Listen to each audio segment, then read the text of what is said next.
the nature of him leaving, it's going to cause a lot of debate. But if he does leave, there's going to be a lot of talk about who should potentially replace him, because obviously Liverpool have Conor Bradley already in the ranks, but there are concerns about maybe his injury history or whether he's ready to step into Alexander-Arnold's shoes. But then you've also had reports in the media saying that, Liverpool have been linked with Jeremie Frimpong or Martin Fernandes of Porto.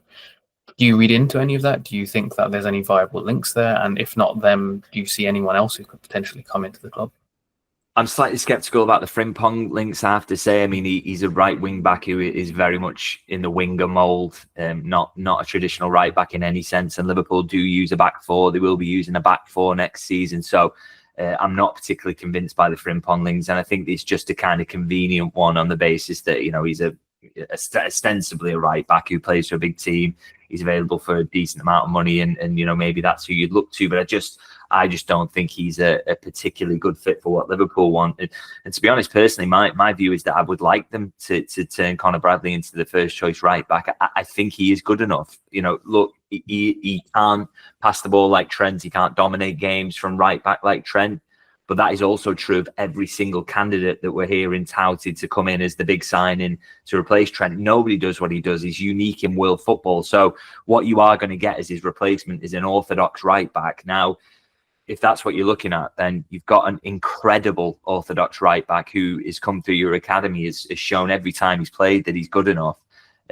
Surely it's a good sign for your academy and a good sign for the team as a whole and the health of the club to use this guy and show him that pathway exists. So I would absolutely love it to be Conor Bradley, to be honest. And I'm hopeful that that's the route that Liverpool will go down. I think they will have to sign a right back, but for me, it should be someone who is a backup, say a Martin Fernandes who would come in and is still he's even younger than Conor Bradley, and maybe those two could kind of compete, and Bradley would be the senior option there. I think you do need someone else because Bradley has had that little injury history recently.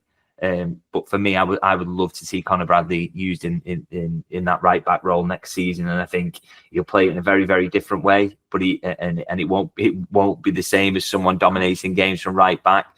But it can still be very, very good. And there are things he can do that Trent can't do, by the way, which includes I think he is a superior one-on-one defender, no doubts about that.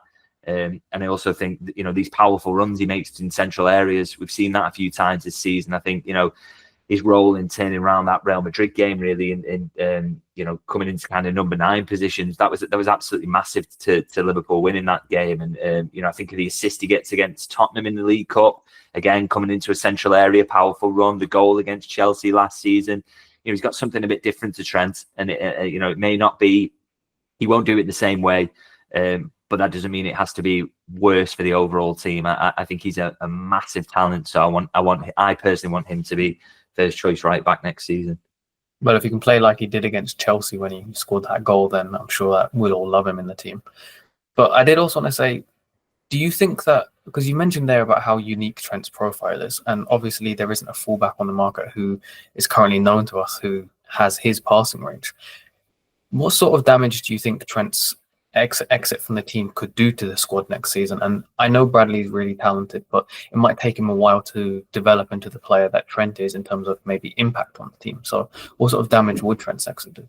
Well, I think primarily one of the things it's going to hurt them on is ball progression. I think, they've kind of, I've described it in a piece I wrote recently, that they've got a kind of cheat code at right back, really, in terms of you look at games where they can't progress the ball through midfield and teams are aggressive in terms of pressing on to Gravenberch and McAllister, who are so important for Gravenberch dribbling out, or McAllister using his passing range to get Liverpool up the pitch.